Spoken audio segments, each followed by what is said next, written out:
Hello guys, welcome to my YouTube channel tech talks by Gautam. आज की video बहुत important होने वाली है। आज की वीडियो हम सीखेंगे कि जावा काम कैसे करती है इंटरनली। तो इसको बिल्कुल भी स्किप मत करना। और अगर मेरी वीडियो आपको पसंद आती है तो चैनल को सब्सक्राइब करिए और वीडियो को लाइक करिए। तो वीडियो स्टार्ट करते हैं। तो आज की वीडियो का एजेंडा क्या होगा?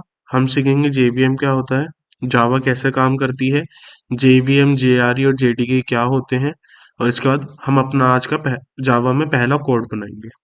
अगर हम देखें तो हमारी जो वीडियो है आज की वो जेवीएम के ऊपर होगी। अब जेवीएम क्या होता है? तो जेवीएम का फुल फॉर्म होती है जावा वर्चुअल मशीन। हमारी जो जावा होती है, अगर उसे हमें किसी भी ऑपरेटिंग सिस्टम पे रन करना है या एग्जीक्यूट करना है तो उसके लिए कंपलसरी है उस ऑपरेटिंग सिस्टम में जेवीएम होना चाहिए। बिना जेवीएम के जावा एग्जीक्यूट नहीं हो सकती है।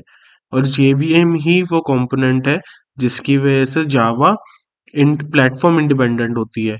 अगर जेवीएम हमारा उस ऑपरेटिंग सिस्टम में नहीं है तो जावा उस ओएस पे चल नहीं सकती है। जो जेवीएम होता है वो प्लेटफॉर्म इंडिपेंडेंट नहीं होता है।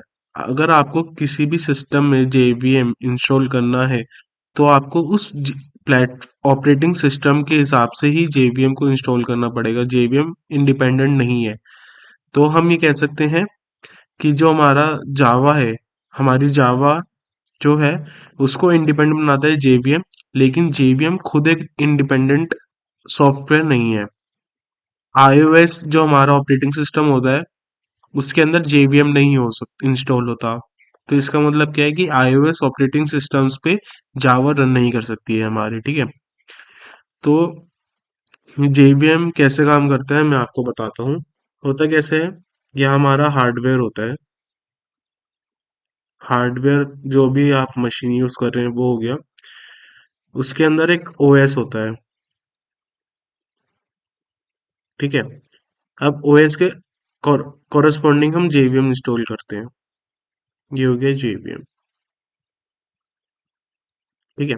अब जेवीएम बोलता है कि मुझे बाइट कोड चाहिएगा। बाइट कोड का मतलब क्या होता है? एक ऐसा प्रोग्राम जो ना ही हमारी मशीन कंप्लीटली समझ सकती है और ना ही हम लोग। इसकी एक्सटेंशन होती है डॉट जावा, ठीक है। ये हो गया हमारा बाइट कोड। तो जेवीएम बोलता है कि मुझे बाइट कोड चाहिए रन करने के लिए, ठीक है। अब जेवीएम बाइट कोड लेगा और उसको एग्जीक्यूट कर देगा। लेकिन बाइट कोड कैसे जनरेट होगा? तो बाइट कोड जनरेट करने का क्या होता है? आप मान लो ये तो आपकी एप्लीकेशन है, ठीक है, जो जावा में लिखी हुई है।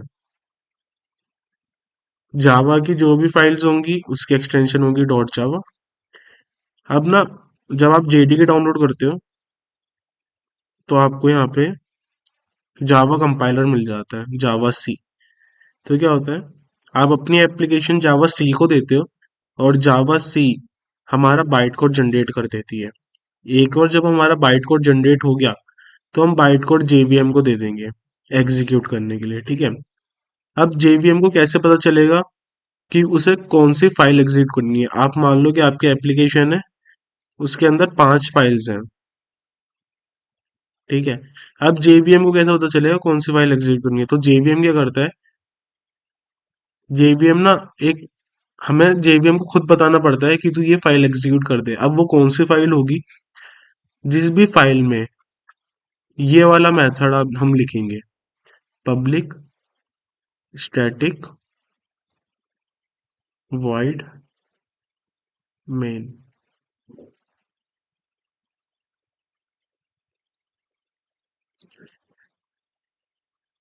ये हमारा मेन मेथड होता है जावा में। इसका सिग्नेचर ये होता है। सिग्नेचर मतलब क्या होता है?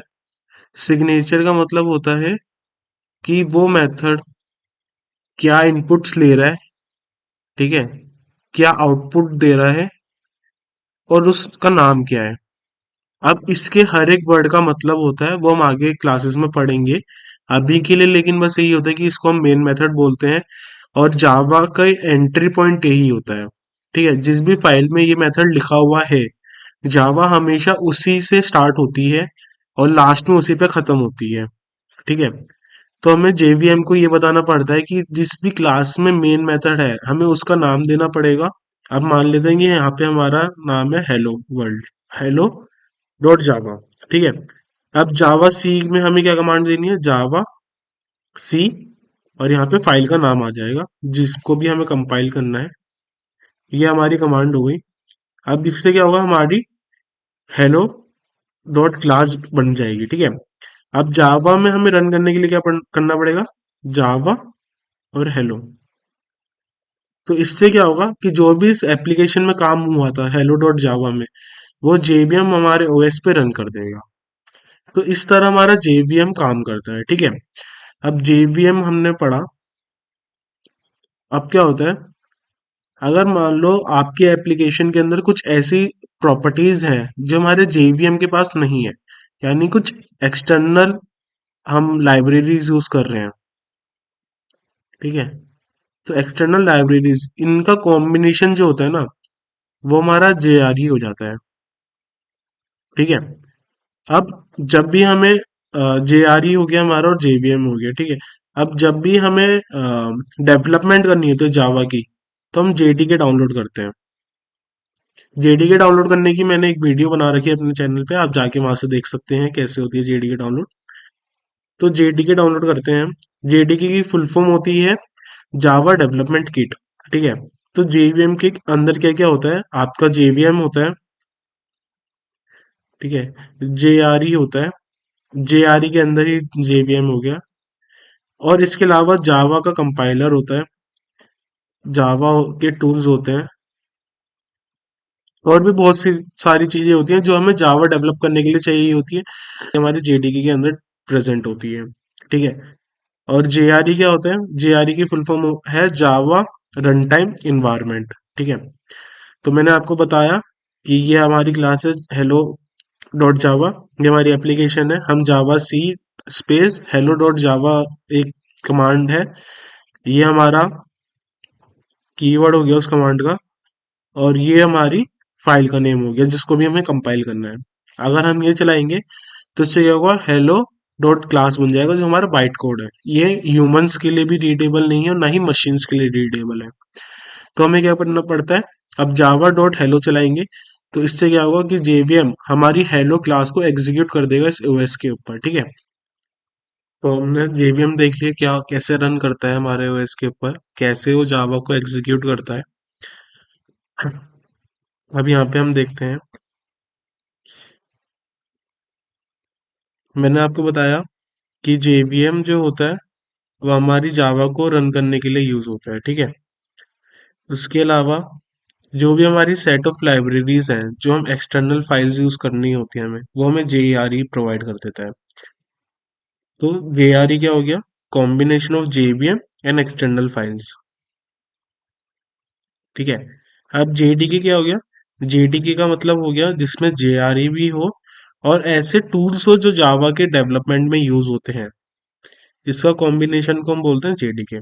जेडीके की फुल फॉर्म क्या हो गई, जावा डेवलपमेंट किट। जेआरई की फुल फॉर्म क्या हो गई, Java run time environment. And JVM की फुल फॉर्म है जावा वर्चुअल मशीन। ठीक है।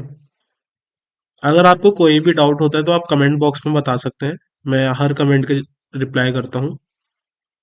तो हम देख चुके हैं कि जावा किस तरह रन करती है ऑपरेटिंग सिस्टम पे जेवीएम का यूज करके। तो अब हम प्रैक्टिस करते हैं, अपना पहला हेलो वर्ल्ड का एक प्रोग्राम लिखते हैं जावा के अंदर और उसको एग्जीक्यूट करके देखते हैं जेवीएम का यूज करके। ठीक है। तो सबसे पहले हम इक्लिप्स ओपन कर लेते हैं। अगर आपको देखना है कि इक्लिप्स कैसे इंस्टॉल होता है तो उसकी एक वीडियो है जो मैंने अपने यूट्यूब चैनल पे बना रखी है, उसका लिंक मैं आपको डिस्क्रिप्शन में प्रोवाइड कर दूंगा। तो अब हमारा इक्लिप्स खुल चुका है। तो सबसे पहले हम जावा का फर्स्ट प्रोजेक्ट क्रिएट करते हैं। आपको क्या करना है, फाइल्स पे जाना है, न्यू पे क्लिक करना है, और यहाँ पे अदर्स में जाके जावा स्पेस प्रोजेक्ट सर्च करना है। ठीक है। इस पर डबल क्लिक करना, और यहाँ पे जीआरई आ जाएगा 8 यहाँ पे। यहाँ पे आप देख सकते हैं, यहाँ पे लिखा है 1.8 यूज करनी है हमें। तो 1.8 ऑलरेडी सिलेक्टेड आया है। अब यहाँ पे हम प्रोजेक्ट का नेम दे देते हैं, प्रोजेक्ट का नेम देते हैं हम जावा प्रोजेक्ट, जावा प्रोजेक्ट दे देते हैं। और फिनिश पे क्लिक कर देते हैं। ठीक है, तो आप देख सकते हैं यहाँ आपकी जावा का प्रोजेक्ट बन चुका है। ठीक है, अब ये आप देख रहे हैं JR यहाँ लिखा हुआ है आपके पास पहले से ही, और ये हमारी एक्सटर्नल जार्स हैं जो ऑलरेडी जावा के अंदर 8 के साथ आ गई हैं। अब जितनी भी हमारी जावा की फाइल्स होती है ना, वो सारी हमारी SRC फोल्डर के अंदर ही बनती है। अब यहाँ पे कंट्रोल एन करने के बाद आप क्लास सर्च करना, और यहाँ हम लिख देते हैं हेलो वर्ल्ड, फाइल का नेम हेलो वर्ल्ड। ठीक है, अब मैंने आपको बताया था कि किसी भी फाइल को अगर हमें रन करना है OS के ऊपर, तो उस फाइल के अंदर मेन मेथड होना कंपलसरी है। तो आप देख सकते हैं अभी इसमें कोई भी मेन मेथड है नहीं हमारा। ये आपका रन का बटन है, इस पर अगर आप क्लिक करोगे,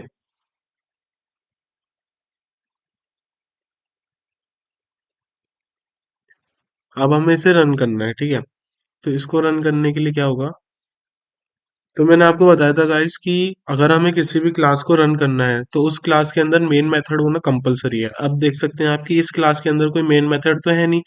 अब मैं अगर इसको रन करना चाहता हूँ, तो मैं प्रॉपर्टीज में चला जाता हूँ, यहाँ पे आ गया। अब यहाँ मैं CMD ओपन कर लेता हूँ। ठीक है, कमांड मैंने क्या बताई थी, जावा सी और क्लास का नाम, तो क्लास का क्या है, हेलो वर्ल्ड डॉट जावा। ठीक है, ये हमारी क्लास कंपाइल हो चुकी है। कंपाइल होने के बाद हमें लिखना है क्लास का नाम बस। इसने कह दिया कि मुझे तो पब्लिक स्टैटिक वॉइड मेन के जैसा कुछ मिल नहीं रहा है, तो पहले वो लगाओ उसके बाद मैं चलाऊंगा। ठीक है, तो हम एक बार क्या करते हैं, यहाँ पे हम पब्लिक स्टैटिक वॉइड मेन लिख देते हैं, पब्लिक स्टैटिक वॉइड मेन।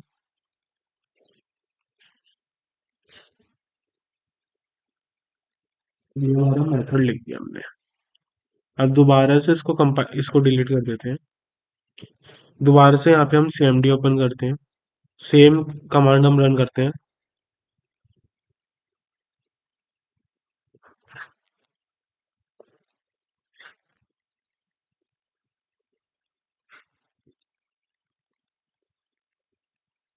और इस बार इसने कोई एरर नहीं दिया। ठीक है, अब हमें पता कैसे चलेगा कि ये रन हुई है नहीं हुई है, तो क्या करते हैं, अगर हमें जावा में कुछ भी आउटपुट देना होता है ना, तो उसके लिए हम यूज करते हैं sys out, system dot out dot print N.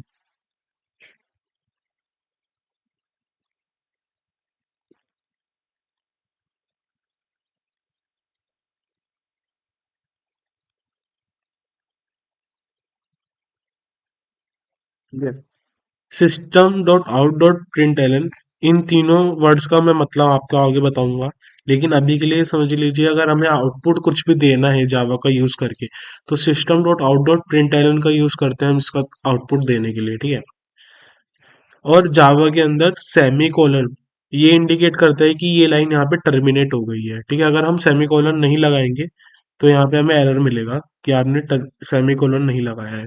यहाँ पे आ गया आपका सिंटेक्स एरर, इंसर्ट सेमीकोलन।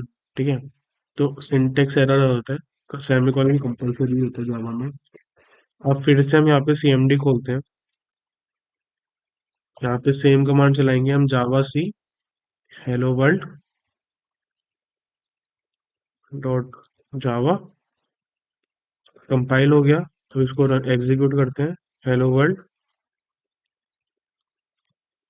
और यहाँ पे लिखा हुआ आ गया हेलो वर्ल्ड।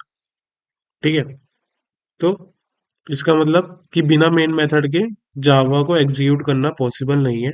अगर किसी भी फाइल को हमें एग्जीक्यूट करना है उसके अंदर मेन मेथड होना कंपलसरी है। ठीक है गाइस, तो गाइस इसी के साथ आज हमने क्या सीखा है, जावा को हम कैसे एग्जीक्यूट करते हैं किसी भी ऑपरेटिंग सिस्टम में JVM का यूज करके। JVM को मेन मेथड क्यों चाहिए होता है, मेन मेथड क्या होता है, मेन मेथड किसी भी जावा एप्लीकेशन का एंट्री और एग्जिट पॉइंट होता है। JVM उसी फाइल से एग्जीक्यूशन स्टार्ट करता है जिस भी फाइल में मेन मेथड होता है। JVM हमारा प्लेटफॉर्म इंडिपेंडेंट नहीं होता है, पर जावा हमारी प्लेटफॉर्म इंडिपेंडेंट होती है JVM की वजह से। ठीक है, अब हम नेक्स्ट क्लास में क्या सीखेंगे, नेक्स्ट क्लास में हम सीखेंगे कि क्या वेरिएबल्स क्या होते हैं जावा के अंदर, डेटा टाइप्स कौन कौन से जावा सपोर्ट करता है। उसी के साथ हम उसके ऊपर क्वेश्चंस ट्राई करेंगे। तो मिलते हैं अब अगली क्लास में। Thank you so much.